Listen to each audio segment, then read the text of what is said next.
सवाल पूछने का अधिकार हम सबको इस मिट्टी, इस देश के संविधान ने दिया है। अरे आप तो कल राजनीति में भी नहीं थे, तब भी ये हमारी हिम्मत थी और हमारा हौसला था, हमारा अधिकार था। आप राजनीति थी और कल आप नहीं भी रहोगे राजनीति में, तब भी अधिकार हमारे साथ रहेगी। इस पागल बिल्ले को हुआ क्या? ये इतना कैसे बदल गया? हाँ? ए, पैसे टाइम पे नहीं पहुंचे। बी, इसे सच में किसी ने ड्रग्स दे दिए। या सी, ये अपने बॉस के साथ माइंड गेम खेल के और पैसा बढ़ाने की मांग कर रहा है। और डी, जो सबसे ज्यादा रेयर है, कि इसके अंदर का जर्नलिस्ट सच में जाग चुका है। कुछ भी पता है ना, गांव का दल्ला बन के रहेगा। प्रियंका जी, स्कोर कार्ड हम दिखा रहे हैं। ये एक ऐसा प्रस्ताव है जो पहले से ही पता है कि गिरेगा। ऐसा ही पिछली बार भी किया गया था चुनावों के पहले, लेकिन मोदी सरकार की वापसी हो। आपको कैसे लगता है कि एक स्ट्रैटेजी के तौर पर भी अगर हम इसे देखें तो ये एक सफल रणनीति रहेगी मोदी सरकार के खिलाफ? तो मैं स्ट्रैटेजी बता देती हूं। दुनिया भर की पार्लियामेंट्री डेमोक्रेसी के अनुसार आप अमेरिका ले लीजिए, आप यूरोपियन यूनियन ले लीजिए, आप बाकी सारे यूके ले लीजिए, आपके सारे देशों में आप देखेंगे कि प्रधानमंत्री की अगर जवाबदेही होती है वो पार्लियामेंट के पटल पे होती है। प्रधानमंत्री की जिम्मेदारी होती है पार्लियामेंट्री डेमोक्रेसी की प्रथा को के नियम कानून का पालन करते हुए जब भी उनके ऊपर जवाबदेही आएगी वो वहीं पे आकर जवाब देंगे। 100 मीटर पार्लियामेंट के ही परिसर में चेंबर से 100 मीटर दूर प्रधानमंत्री जी ने अपनी चुप्पी तोड़ी 75 दिन के बाद मणिपुर को लेकर, जिसमें 36 सेकंड के लिए उन्होंने वो उस घटना के बारे में बात की जिससे उनका बड़ा मन व्यतीत हुआ।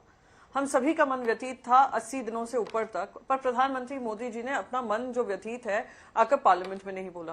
तो आप मुझे बताइए कि अगर हम पार्लियामेंट्री मर्यादा को प्रधानमंत्री को नो कॉन्फिडेंस मोशन के माध्यम से याद दिला देंगे तो क्या उसमें हमारी हार है या हमारी जीत है? क्या अगर हम प्रधानमंत्री नरेंद्र मोदी जी से चुप्पी तुड़वाकर मणिपुर के जो घटना चल रही है, वायलेंस चल रहा है, उसमें हमारी हार है या जीत है? क्या हम प्रधानमंत्री जी से ये सवाल पूछ लेंगे कि आज ये गृह मंत्री इतने विफल क्यों रहे हैं कि 80 दिन हो गए हैं जब कि ये आई थिंक 84 दिन हो गए हैं कि यहाँ पे घटनाएं होती जा रही हैं, नियंत्रण नहीं हो पा रहा है इस स्थिति पर? तो ये हमारी हार होगी या जीत होगी? जो मुख्यमंत्री हैं वहां के, उनसे आप इस्तीफा नहीं मांग रहे हैं, वो पूरा इस्तीफे का ड्रामा करते हैं पर इस्तीफा नहीं देते हैं, तो ये हमारी हार होगी या जीत होगी? आप आंकड़े में मत जाइए, ये प्रजातंत्र की जीत होगी। ये प्रधानमंत्री को याद दिलाने की जीत होगी हमारी कि आप भी आंसरेबल हैं और पार्लियामेंट को आंसरेबल हैं। आप पार्लियामेंट के ऊपर नहीं है, प्रजातंत्र के उसूलों के ऊपर नहीं है, संविधानों के उसूलों के ऊपर नहीं है। तो ये हमारी जीत होगी। रही बात सरकार गिरना बनना, वो 2024 में जनता तय करेगी, पर अभी हमारी जिम्मेदारी मणिपुर को लेकर थी, प्रधानमंत्री से सवाल पूछने को थी और प्रधानमंत्री उम्मीद है अब इसके बाद विस्तार से हमें जवाब देंगे। वो उसमें वेस्ट बंगाल को लेकर आए, उसमें कर्नाटका को लेकर आए, उसमें महाराष्ट्र को लेकर आए, उसमें गुजरात लेकर आए, मध्य प्रदेश लाए, छत्तीसगढ़ लाए, राजस्थान लाए। वो प्रधानमंत्री के ऊपर है क्योंकि प्रधानमंत्री पूरे देश के प्रधानमंत्री हैं। तो हम तो बस ये चाह रहे थे विस्तार से चर्चा हो, 2.5 घंटे के शॉर्ट ड्यूरेशन डिस्कशन ना हो, प्रधानमंत्री जी करें और प्रधानमंत्री जी सबका जवाब दें। तो वो उम्मीद है वो होगा, वो हमारे लिए हमारी जीत है। बात तो सही है प्रियंका जी, ये रणनीति तो यही होगी ना सत्ता पक्ष की, कि वो उन विपक्षी राज्यों के भी मुद्दे उठाएंगे ही जहां पश्चिम बंगाल में 40 लोगों की पंचायत चुनाव में हत्या हो गई, महिलाओं के साथ वहां भी दुर्व्यवहार और निर्वस्त्र करने की तस्वीरें आई, राजस्थान में हुआ। बंगाल और राजस्थान पर चर्चा इसलिए ना हो क्योंकि मणिपुर में ज्यादा गंभीर परिस्थिति है, वहां की महिलाओं की सुरक्षा की बात ना हो, ये भी तो जायज नहीं है। दोनों पर आपका जवाब? बहुत सिंपल जवाब है अंजना जी, महिला आप हैं, महिला मैं हूं। आपको इसमें तो अंतर पता होगा। पुरुष, ये लोग पुरुष हैं, इनको भी पता होगा ऑर्गेनाइज्ड मॉब वायलेंस क्या होता है। ऑर्गेनाइज्ड मॉब वायलेंस जिसके अंतर्गत महिलाओं पे अत्याचार हो वर्सेस क्राइम अगेंस्ट वुमन, ये डिफरेंस तो पता होगा। ये डिफरेंस भी पता होगा कि आज वेस्ट बंगाल ले लीजिए, आप राजस्थान ले लीजिए और मणिपुर, ये 3 की तुलना प्रधानमंत्री जी ने खुद ने की। तो मुझे ये बताइए वहां पे इंटरनेट बैन है उन दोनों राज्यों में? क्या वहां पे 80 दिन से ज्यादा हिंसा चल रही है? क्या वहां पे 150 से ज्यादा लोग की मौतें हुई हैं? क्या अभी भी वहां पर स्कूल्स चल रहे हैं या नहीं चल रहे हैं?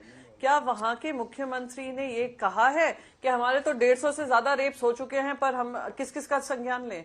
क्या वहां पर ऐसे जघन्य अपराध जो हो रहे हैं उस पर लॉ एंड ऑर्डर कायम है या नहीं है? और सबसे ज्यादा लास्ट पॉइंट मैं बोलूंगी, एक sitting minister of state cabinet rank के गवर्नमेंट ऑफ इंडिया के मणिपुर से हैं, उनका घर जलाकर फूंक दिया जाता है, और जब उनसे और इतिहास में पहली बार हुआ है, उनसे जब पूछा जाता है कि उनका क्या प्रतिक्रिया है उसको लेकर, उन्होंने कहा कि पूरे लॉ एंड ऑर्डर मशीनरी यहाँ पे खत्म हो चुकी है। 355 तो आपने लगाया, 355 क्या होता है? 355 यह होता है कि केंद्र सरकार इसको नियंत्रण में लेगी, पर आज केंद्र सरकार की जवाबदेही नहीं बनती। और मैं बस अब गृह मंत्री के बारे में आती हूँ, किसने औकात के बारे में बोला, क्या बोला, उसमें मैं पढ़ना नहीं चाहूंगी, पर गृह मंत्री ने ऑल पार्टी मीटिंग बुलाई थी, उसमें हम सब विपक्ष के नेता गए थे, मैं खुद भी उसमें शामिल हुई थी, और वहां पर हम सब ने अपनी राजनीति से ऊपर उठकर हमने यही कहा था, क्योंकि मंशा उस समय ये लग रही थी कि गृह मंत्री हमारी बात सुनना चाह रहे थे। हमने 3 मांगे रखी थी।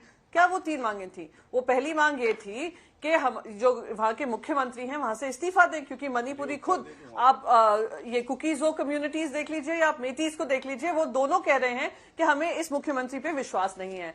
दूसरा हमने मांग ये की थी कि प्रधानमंत्री नरेंद्र मोदी जी अमेरिका हो आए हैं, इजिप्ट हो आए हैं, वहां से लौटने के बाद उन्होंने अब तक चुप्पी नहीं तोड़ी है। मणिपुर की जनता कह रही है, डबल इंजन की सरकार कहते थे, यहाँ पे आकर प्रचार करते थे, पर प्रधानमंत्री चुप हैं, अपनी चुप्पी तोड़े। तीसरी हमारी क्या मांग थी कि ऑल पार्टी डेलीगेशन जाएगा और मणिपुर की जनता को ये विश्वास दिलाएगा कि हम सब उनके साथ खड़े हैं। आप उन तीनों में से एक चीज बताइए जो वहां के गृह मंत्री, देश के गृह मंत्री ने किया। तो अगर देश के गृह मंत्री इस बात के लिए विफल हो गए तो उसकी जवाबदेही किसकी बनती है? कौन है मुखिया इस कैबिनेट के? देश के प्रधानमंत्री हैं। तो हम कह रहे हैं कि हमने गृह मंत्री को भी चांस दिया, पर गृह मंत्री ने वहां पे लॉ एंड ऑर्डर व्यवस्था नहीं का नियंत्रण में ला पाए हैं। तो प्रधानमंत्री जवाब दे ना, इन सारे मुद्दों पे जवाब दे कि क्यों वो चुप रहे, क्यों अब तक नियंत्रण में स्थिति नहीं आई है, क्यों मुख्यमंत्री ने पूरा ड्रामा किया और कहते हैं 150 से ज्यादा वो हुए हैं, रेप हुए हैं, और हम कुछ कार्रवाई नहीं कर पाए। यही मेरा मुद्दा है। कोई किसी को कम में नहीं आंक रहा है, पर जहां जिम्मेदारी ठहरनी चाहिए वो जिम्मेदारी होनी। आग लगा दी, आग लगा दी, आग लगा दी। And the state government have made a series of mistakes in perpetuity by not sacking the chief minister and to deflect will not help. We need a solution. Becoming apparent to me that this is not the same BJP that made such a loud noise over Nirbhaya. BJP, different BJP. अबे जल्दी बोल, कल सुबह पनवेल निकलना है। BJP, this is a BJP which responds to this issue only on the eve of Parliament. It's Fight Against Godi Media. Do subscribe the channel and share the video.